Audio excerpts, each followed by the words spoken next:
프랑스 경제학자이자 미래학자인 자크 아탈리라는 사람이 쓴 책 중에 21세기 사전이라는 책이 있습니다. 이 책에는 앞으로 2300년이 되면 결혼 제도가 달라질 것이다.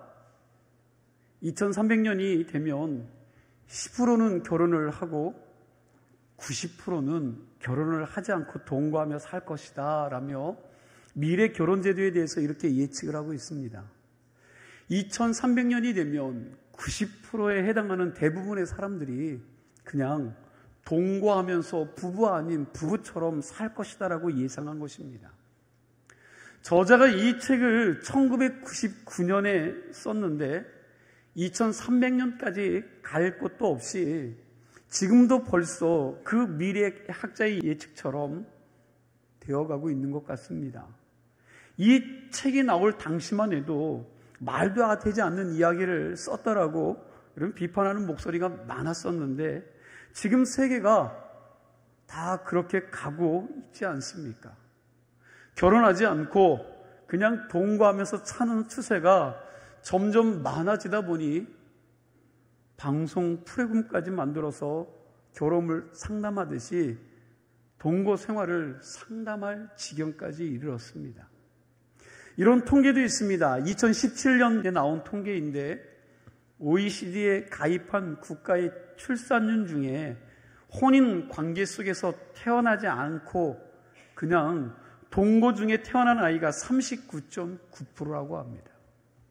전 세계적으로 혼외 출산율이 이미 40%를 넘어가고 있습니다. 그중 칠레가, 여러분 칠레라는 나라가 71%이고요. 선진국이라고 말하는 프랑스와 스웨덴과 덴마크는 이 혼외 출산율이 50%가 넘어가고 있습니다. 그래서 두 사람 중에 한 사람 이상이 결혼하지 않고 결혼 외에 다른 방법으로 아이를 낳았다는 거죠. 이게 자그마치 2017년도의 통계인데 여러분 지금은 말할 것도 없이 더 많을 것입니다. 우리나라도 요즘 혼전 동거율이 참 높습니다. 목회 데이터 연구소에서 2022년 8월에 작년 이맘때지요. 성인 남녀 1000명에게 혼전 동거에 대해서 물으니까 52%가 결혼을 전제한다면 결혼을 전제한다면 괜찮다. 몇 프로가요? 네, 52%가 결혼을 전제한 이 동거는 괜찮다라고 그랬고요. 30%는 결혼을 전제하지 않아도 괜찮다고 이야기했습니다. 그리고 결혼을 하든지 안 하든지 혼전 동거는 안 된다라고 말한 사람들이 17%밖에 안 됩니다. 그러니까 성인 남녀가 혼전 동거에 대해서 82%는 뭐하다고요? 네, 괜찮다. 찬성하는 통계가 나온 것입니다. 그러다 보니 요즘 혼외 출산 때문에 머리가 아프지 않습니까? TV 뉴스를 보면 젊은 아이들이 아이를 낳고 갖다 버리고요. 때로는 자기가 낳은 아이를 죽이는 일들이 일어나니까 사회적으로 아주 큰 이슈가 되고 문제가 되었습니다. 그런데 이게 우리나라뿐만 아니라 전 세계의 여러분 세계적인 추세라는 것입니다. 지금 우리는 전통적인 결혼제도가 뿌리째 흔들리는 이 시대를 살아가고 있다는 것입니다. 왜 그럴까요? 왜 그렇습니까? 성적으로 아주 타락한 시대가 되었기 때문입니다. 결혼 관계를 깨트리는 것 예전 같지 않습니다. 너무 쉽게 깨트리죠.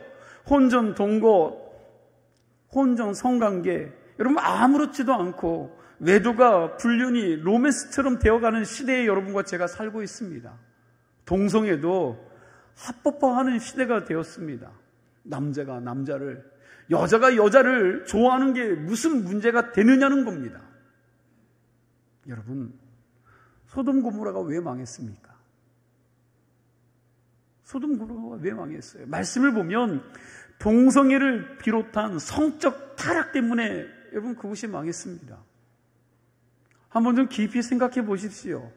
하나님의 형상으로 지음받은 사람을 우리는 여러 관계 가운데 만나지 않습니까? 가족으로도 만나고 친척과 친구와 이웃과 동료 등 얼마나 여러분 거룩하고 아름다운 관계로 우리가 만남을 가지고 있습니까? 그런데 그들을 말 그대로 존중할 대상으로 보는 것이 아니라 오직 욕망의 대상으로 바라본다면 그 거룩하고 아름다운 관계들이 다 어떻게 되겠습니까? 깨져버리고 혼탁하고 더러운 관계로 전락해버리는 것입니다. 지켜야 될 관계의 선이 없어져 버리는 거지요. 이미 이런 말씀이 여러분 성경에는 오래전부터 비일비재한 불륜, 근친상간, 동성애, 짐승과의 교접 등 이루 말할 수 없는 성적 타락을 하나님께서 얼마나 가증히 여기시며 심판하실 수밖에 없는지에 대해서 성경은 기록해 놓고 있습니다. 레위기 18장 22절에서 25절까지 말씀인데 우리 함께 읽어보도록 하겠습니다. 레위기 18장 22절에서 25절 함께 있습니다. 너는 여자와 동침함같이 남자와 동침하지 말라. 이는 가증한 일이니라. 너는 짐승과 교합하여 자기를 더럽히지 말며 여자는 짐승 앞에 서서 그것과 교접하지 말라. 이는 문란한 일이니라. 너희는 이 모든 일로 스스로 더럽히지 말라. 내가 너희 앞에서 쫓아내는 족속들이 이 모든 일로 말미암아 더러워졌고 그 땅도 더러워졌으므로 내가 그 악으로 말미암아 벌하고 그 땅도 스스로 그 주민을 토하여 내느니라. 아멘. 여러분 그 땅도 더러움으로 내가 그 악으로 말미암아 벌하고 그 땅도 스스로 그 주민을 모아낸다고요. 예, 토하여 내느니라 그랬습니다. 사람의 성적 타락은 여러분 내 몸만 더럽히는 것이 아니라 내 주변의 모든 사람들과 심지어 그들이 거하는 땅까지 삶의 터전까지 모조리 더럽혀서 땅이 스스로 그 사람을 토하여 낼 정도라고 말씀하고 있습니다. 성적 타락은 자신을 비롯한 모든 관계의 사람들까지 파괴시키며 심지어 삶의 근간이 되는 땅까지 저주를 받게 한다는 사실입니다. 오죽하면 땅이 역겨워서 토해내고 싶다라고 기록되어 있겠습니까? 이건 성적으로 타락한 자들에 대한 하나님의 마음이에요. 마음. 이런 성적인 타락은 소돔과 고모라 시대만 있었던 것이 아닙니다. 초대교회 시대였던 로마 제국이 세계를 지배하고 있었던 시대에도 동성애하며 성적으로 아주 문란하고 굉장히 타락한 시대를 살았습니다. 이런 성적 타락이 교회 안에까지 들어와서 초대교회를 혼란케 했습니다.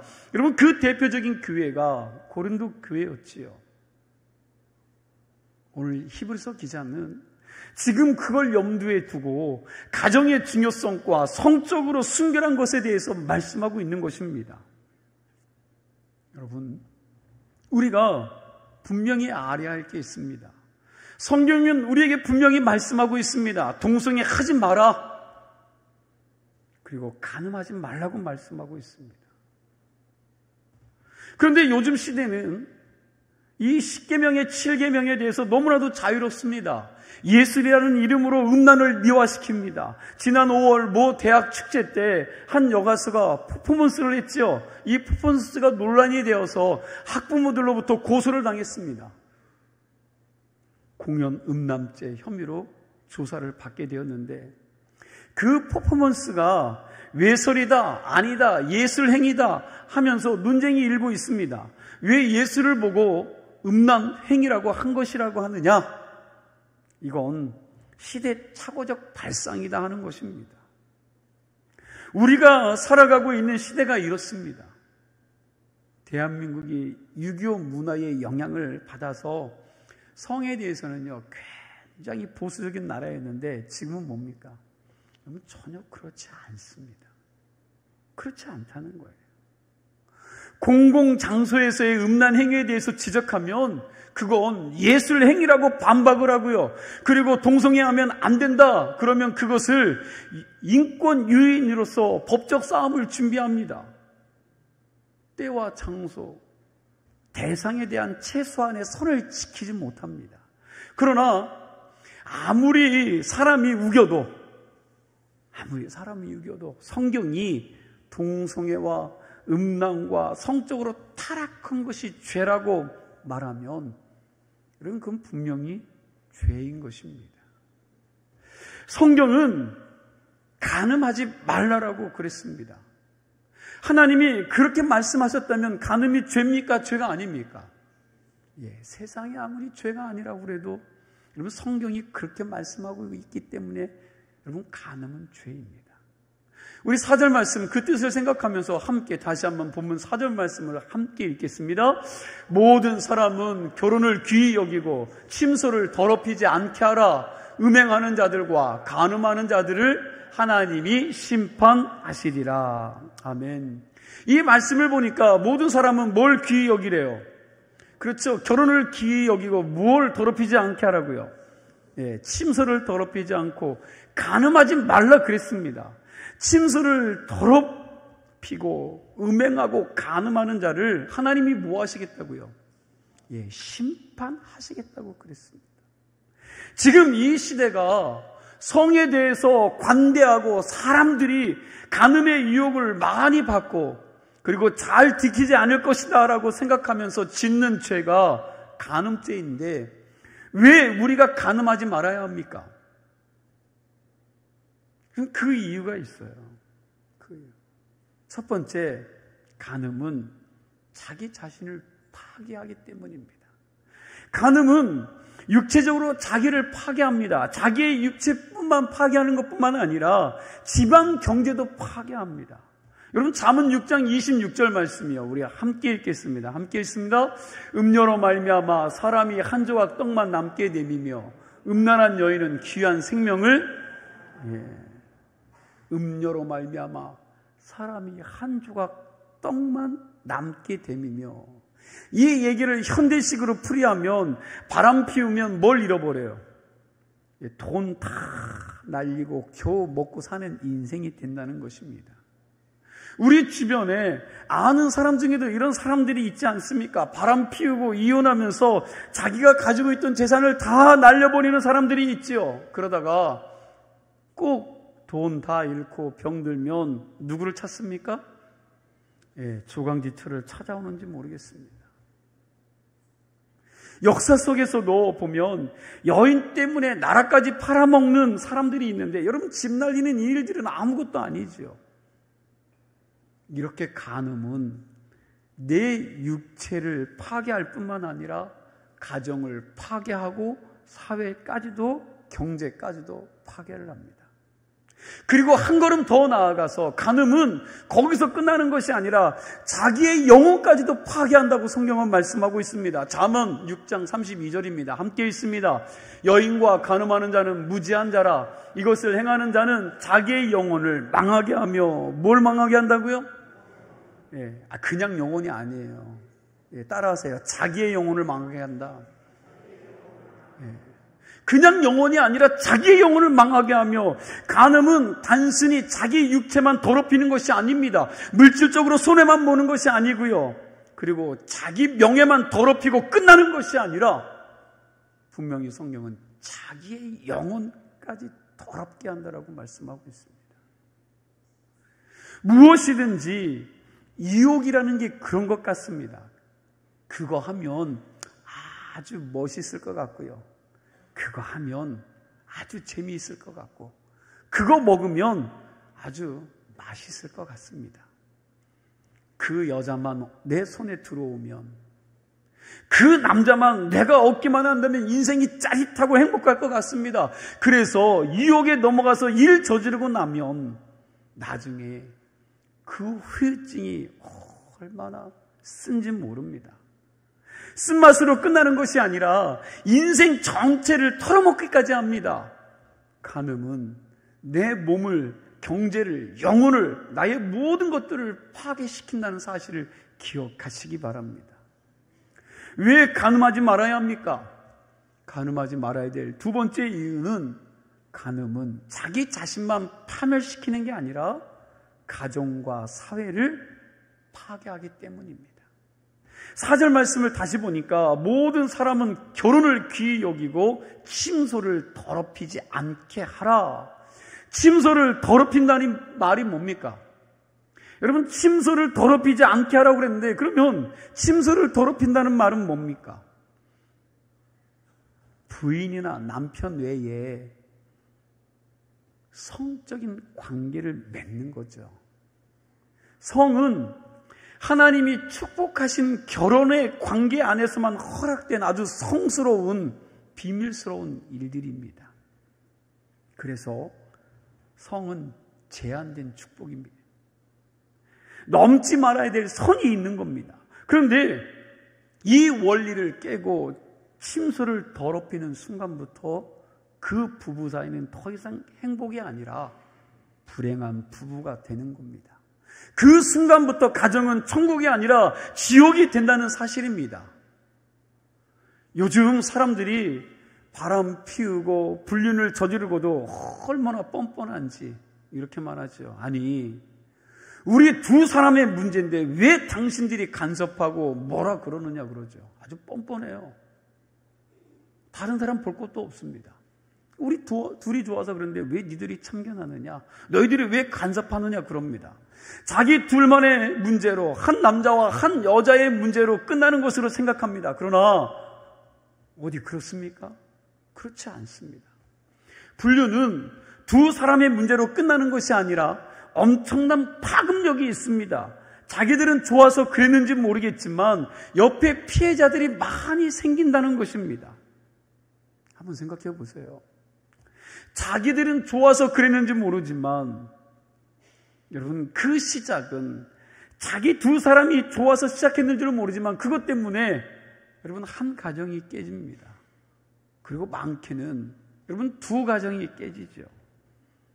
양쪽 가정이 다 깨지는 것입니다. 그리고 그 깨진 가정에서 자라는 아이들은요, 비극이 있습니다. 부모의 이윤이나 여러분 불륜을 보고 자란 아이들은 본의 아니게 그 안에 큰 상처와 아픔을 겪게 됩니다. 평생을 두고 해결해 나아갈 숙제와 어려움이 될 수도 있습니다. 그러니까 가늠한 당사자 두 사람만의 문제가 아니라는 거예요. 사회적인 문제로도 번져 나아갑니다. 가정이 깨지고 자녀들까지 상처받고 그리고 사회적으로도 많은 문제들을 만들어내는 겁니다. 대표적으로 여러분 성경에 그런 인물이 있습니다. 누구죠? 여러분, 대표적인 인물이에요. 대표적인 사건을 성경에서 보면 들라하면 다윗입니다. 간음죄를 덮으려다가 뭐까지 저질러요? 살인죄까지 가게 됩니다. 그 이후에 다윗의 아들들도 그 아버지의 죄를 이어갑니다. 다윗의 가문의 음란한 문제가 얼마나 복잡한지 모릅니다.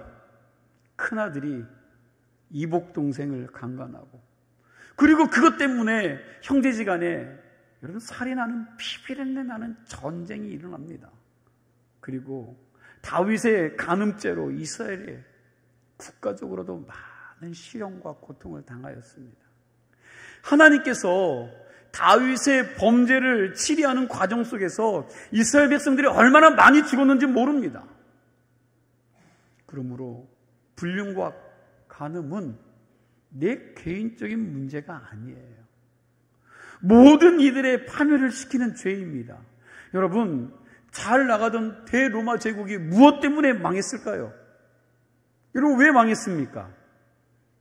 타락한 성윤리 때문에 망했습니다. 간음은 여러분 이렇게 가정과 사회와 국가를 파멸시킨다라는 거예요. 그래서 그 죄는 무서운 죄입니다. 간음하지 말아야 될 세 번째 이유는 하나님의 심판이 있기 때문입니다. 간음하면 아주 무서운 심판이 있습니다. 요한계시록 21장 8절 말씀해 보니까 하나님 나라에서 마지막 심판 때에 두 번째 불못 지옥불에 들어갈 사람들의 명단을요, 나열한 기록들을 보니까 여러분 이 간음에 대한 이야기가 나와요. 요한계시록 21장 8절 말씀 우리 함께 읽습니다. 그러나 두려워하는 자들과 믿지 아니하는 자들과 흉악한 자들과 살인자들과 음행하는 자들과 점술가들과 우상 숭배자들과 거짓말하는 모든 자들은 불과 유황으로 타는 못에 던져지리니 이것들이 둘째 사망이라. 여기 보니까 쭉 나열되죠. 우리가 쉽게 하는 거짓말도 뭐라고요? 불과 유황에 타는 못에 던져지는 죄라고 말합니다. 그런데 오늘 쭉 나열된 것들을 보니까 음행하는 자들이라고 말씀하고 있어요. 음행하는 자들과 둘째 사망에 들어가는 자들이 누구냐? 음행하는 자들도 거기에 포함되어 있다는 사실입니다. 에베소서 5장 5절도 보면 이렇게 말씀하죠. 우리 함께 읽습니다. 너희도 정녕 이것을 알거니와 음행하는 자나 더러운 자나 탐하는 자 곧 우상 숭배자 다 그리스도와 하나님의 나라에서 기업을 얻지 못하리니. 아멘. 음행하는 자는 하나님의 나라를 유업으로 받아요, 못 받아요? 못 받는다고 그랬는데 사실 이것보다 더 큰 심판이 어디 있습니까? 예수 믿는 이유가 뭐예요? 하늘나라 가기 위한 거 아닙니까? 그런데 여러분, 음행하는 자들이 이 유업을 받지 못한다라고 말씀하고 있어요. 하나님 나라는 거룩한 나라, 성결한 나라인 줄로 믿으시기 바랍니다. 하나님은요, 거룩한 분이십니다. 그래서 간음해서 자기의 영혼을 타락시킨 사람은 거룩한 나라, 성결한 나라에 들어갈 수 없다는 겁니다. 에베소서 5장 3절 이하에도 사도 바울이 이렇게 말합니다. 우리 함께 읽습니다. 음행과 온갖 더러운 것과 탐욕은 너희 중에서 그 이름조차 부르지 말라. 이는 성도에게 마땅한 바니라. 아멘. 그 이름조차 부르지 말라는 거예요. 무슨 말입니까? 성적인 말은 농담조차 하지 말라는 겁니다. 음담패설을 하지 말라는 거예요. 우리 입에 담지 말라고 말씀하고 있습니다. 자, 그럼 자기 몸과 영혼을 망가뜨리고 재산도 다 날아가고 가정과 사회를 파괴시키고 하나님의 심판을 받는 이 간음의 문제에 대해서 우리가 어떻게 대처해야 합니까? 자, 간음에 대한 죄가 이런 겁니다. 그렇다면 이 간음죄가 우리 안에 들어올 때 우리는 어떻게 대처해야 되는 거죠? 첫 번째 대처 방법은 피하라는 거예요. 피하라는 거. 여러분, 디모데후서 2장 22절 말씀해 보니까 이렇게 말씀하죠. 우리 함께 있습니다. 또한 너는 청년의 정욕을 피하고 주를 깨끗한 마음으로 부르는 자들과 함께 의와 믿음과 사랑과 화평을 따르라. 아멘. 여러분, 너는 뭐라고요? 청년의 정욕을 뭐라고 말합니까? 그렇죠. 피하라고 했습니다. 우리가 사단과 마귀하고는요, 대적해서 싸워야 합니다. 그런데 여러분, 성적 유혹만큼은 어떻게 하라고요? 피하라고. 피해야 한다는 겁니다. 성경도 피하라고 그랬습니다. 청년의 정욕을 피하라 그랬습니다. 성경에 보면 보디발의 아내가 청년 요셉을 유혹할 때에 요셉이 어떻게 했어요? 요셉이 그 자리에서 어떻게 했습니까? 피했습니다. 보디발의 아내가 요셉의 옷을 잡고 유혹할 때 요셉은 아이고 사모님 이러면 안 됩니다. 여러분, 그렇게 말리지 않았습니다. 어떻게 했어요? 그 잡은 옷을 벗어 던지고 36개 주랭랑을 쳤습니다. 여러분, 성적인 유혹이 올 때에 이길 수 있는 방법은 피해야 합니다. 사실 성 문제에 대해서 어느 누구도 장담할 수가 없습니다. 하나님의 마음에 합한 다윗도, 하나님께서 그렇게 귀하고 사랑스럽게 여겼던 그 다윗도 여러분 넘어갔는데 누가 장담할 수 있습니까? 하나님 마음에 합한 사람도 넘어갔습니다. 여기에 대해서 어느 누구도 자기 자신을 장담해서는 안 됩니다. 음욕의 문제는요, 아무도 믿을 사람이 없어요. 목사 넘어갑니다. 장로, 권사, 집사, 학교 교장 선생님, 선배, 후배, 여러분 아무도 믿을 수 없어요. 아무도. 이걸 장담할 수 없습니다. 나는 자신이 있다. 나는 나를 깨끗이 지킬 수 있다 하면서 장담하고 버틸 것이 아니라 분위기가 이상하면 여러분 그 자리를 어떻게 하라고요? 피하라고요. 차고 나와요. 이게 최고의 대처 방법입니다. 분위기가 묘해질 때 그 자리를 피하라는 거예요. 그러니까 이상한 자리에 무조건 있는 것이 아니라 여러분 분위기가 이상하면 그 자리를 피해야 그 죄를 범하지 않는다는 겁니다. 이게 첫 번째고요. 두 번째로 성적인 유혹을 대처할 수 있는 방법은 마음을 지켜야 돼요. 우리 마태복음 5장 28절 말씀 함께 읽겠습니다. 함께 읽습니다. 나는 너희에게 이르노니 음욕을 품고 여자를 보는 자마다 마음에 이미 간음하였느니라. 아멘. 예수님은 마음에 음욕을 품고 여자를 보는 자마다 이미 뭐 했다고요? 별로 말하고 싶지 않으세요? 여러분 다 마음으로 품고 있으십니까? 여러분 마음으로 이미 품었다면 간음했다라고 말씀하셔요. 즉 행동으로 옮기지 않은 간음과 마음속으로 생각으로 품고 있는 음욕, 다시요, 생각으로 옮겨진 그러한 간음과 마음속에 생각으로 품고 있는 이 음욕을 예수님께서는 똑같이 취급하신 것입니다. 이렇게 얘기하면 굉장히 고민이 될 겁니다. 아, 큰일 났구나. 큰일 났다. 왜요? 늘 우리는 마음에 그런 마음을 품기 때문에 그럼 큰일 났다고 할 분도 있겠습니다. 그럼 어떻게 하느냐? 이것이 죄가 되지 않도록 할 방법이 있다는 거지요. 우리가 육체의 본성을 가진 인간이기 때문에 이상한 생각이 들 수 있어요. 본능적으로 그리고 환경적으로 그런 생각을 할 수가 있다는 겁니다. 그것 자체가 죄가 아닙니다. 그렇지만 그 생각을 내 머릿속에 내 마음속에 품고 계속해서 그것들을 묵상하고 있다면 그것은 안 된다는 거예요. 한번 훅 보면서 여러분 그렇게 생각할 수는 있지만 그 생각을 가지고 마음에 품고 묵상하면 그건 안 된다는 겁니다. 그런 생각이 들 때는 그런 생각을 어떻게 해요? 털어내야 한다는 거죠. 머리 위에 날아가는 새는 우리가 어떻게 할 수 없지만 그 새가 내 머리에 앉아서 둥지를 틀게 해서는 안 된다는 겁니다. 어떻게든 여러분 그 둥지를 틀지 못하게 막아야 한다는 거죠. 우리가 깊이 묵상하고 품어야 될 것이 무엇이어야 됩니까? 여러분 하나님의 말씀입니다. 음란한 생각이 아닙니다. 그런 생각이 들어오면 더러운 사단을 쫓아내듯이 예수의 이름으로 음란한 그 생각에 둥지를 틀지 못하도록 그 생각을 자꾸 말씀으로 밀어내야 한다는 것입니다. 이게 믿음입니다. 잠언 4장 23절을 보니까 이렇게 말하죠. 함께 있습니다. 모든 지킬 만한 것 중에 더욱 내 마음을 지키라. 생명의 근원이 이에서 납니다. 아멘. 내 마음을 지키래요. 왜요? 생명의 근원이 거기서 나기 때문에. 생명의 근원이 거기서 나기 때문에 그랬습니다. 마음에서 생각이 나오고 생각에서 뭐가 나와요? 행동이 나와요. 여기 있는 생각이 행동으로, 여러분 어느 날 그냥 행동이 나오는 게 아니야. 그냥 깊이 묵상하고 생각하다가 여러분 그것이 행동으로 발전한다는 겁니다.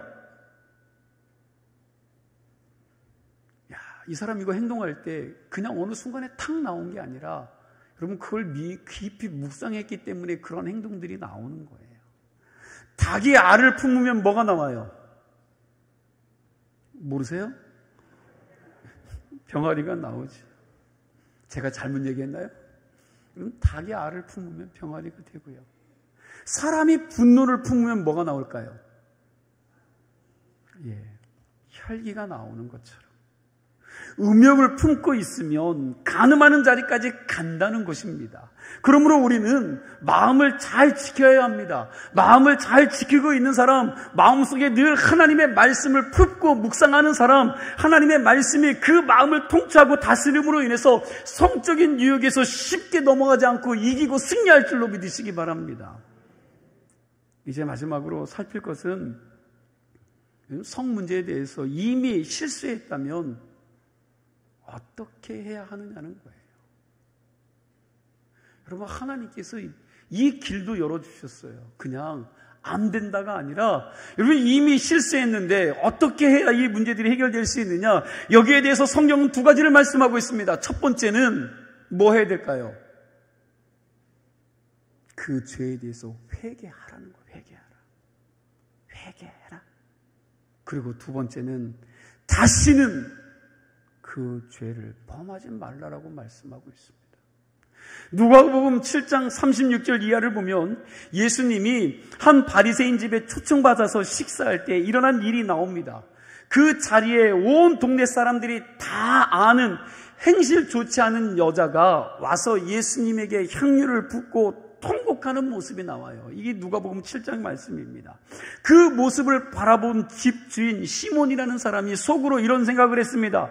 이 사람이 진짜 선지자라면 이 여자의 행실이 얼마나 좋지 않은지, 얼마나 큰 죄인인지를 알 것인데 스스로 생각한 겁니다. 예수님이 시몬이 그렇게 생각하는 것을 아시고 시몬에게 묻습니다. 시몬아, 빚주는 사람에게 500데나리온 빚진 자와 50데나리온 빚진 자 두 사람이 있는데 둘 다 갚을 능력이 없어서 이 빚을 준 자가 다 탕감하여 주었다. 그렇다면 둘 중 누가 더 빚 내어준 자를 사랑하겠느냐? 여러분 누가 더 사랑해요? 모르시겠어요?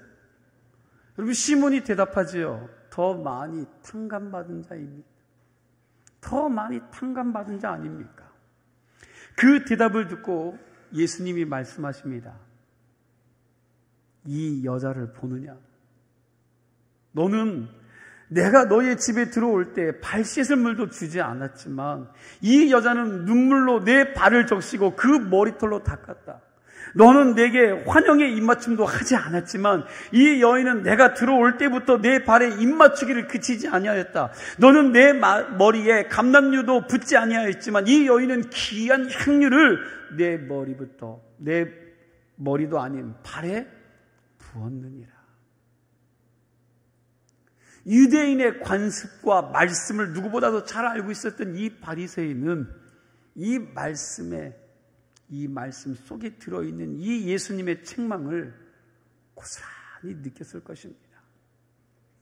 성경에 기록되어 있지는 않지만 예수님이 이 말씀을 통해서 교훈하고 싶으셨을 내용을 제가 묵상한 대로 잠깐 말씀을 드려보겠습니다. 시몬아, 이 여인이 왜 이렇게 했는 줄 아느냐? 바로 나를 사랑했기 때문이다. 너는 스스로 의인이라고 생각하며 하나님께 용서받을 수 없는 죄인들을 깨닫지 못했을 뿐만 아니라 더 나아가 내가 그 죄를 탕감해 줄 구세인 줄도 알지 못하였기에 너는 집에 초청은 하였으나 마음조차도 환대하지 못하고 있었다.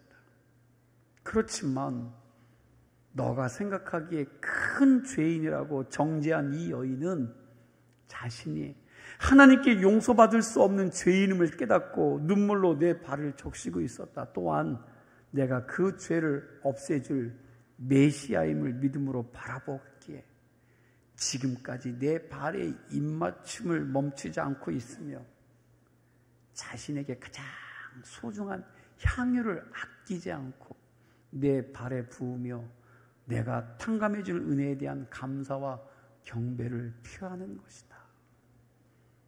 그럼 여기서 향유라고 말하지만 자기의 모든 것을 다 주님께 드렸다는 의미입니다.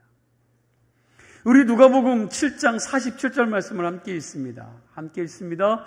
이러므로 내가 내게 말하노니 그의 많은 죄가 사하여졌도다. 이는 그의 사랑함이 많음이라. 사함을 받은 일이 적은 자는 적게. 아멘. 이 말씀에서 예수님은 자신을 집으로 청한 시몬이라는 바리새인에게 먼저 이 여인의 죄 사함을 선포하십니다. 여러분 47절이 그 말씀이에요. 여인에게 먼저 말한 것이 아니라 시몬에게 먼저 선포하신 거죠. 그의 많은 죄가 사하여졌도다. 이는 그의 사랑함이 많음이라. 당사자도 아닌 시몬에게 이 말씀을 하시는데 이유가 있는 겁니다. 그가 그 여인이 왜 이토록 내게 사랑을 표현했는 줄 아느냐? 이 여인은 자신의 많은 죄가 용서받을 것을 깨달았기 때문이다. 즉 시몬이 대답했던 대로 더 많이 탕감받았기 때문이라는 것입니다. 반면에 시몬은 어떨까요? 시몬은 어떨까요? 자신이 빚진 죄인임을 깨닫지 못하고 그 빚을 탕감해 줄 빚의 주인도 알아보지 못한 채 꽂아 놓은 보르자루처럼 박대하였으니 그는 빚을 탕감받지 못했을 것입니다. 아니요. 믿지 못하는 그에게 그 빚은 분명히 그대로 남아있을 겁니다. 그러니 감사도 구원의 기쁨도 주님에 대한 사랑도 경배도 없는 거지요. 그런 시몬에게 먼저 한마디 하시고 드디어 예수님은 그 여인에게 이렇게 말씀하십니다. 48절 말씀이죠. 48절 말씀 우리 함께 읽어볼까요?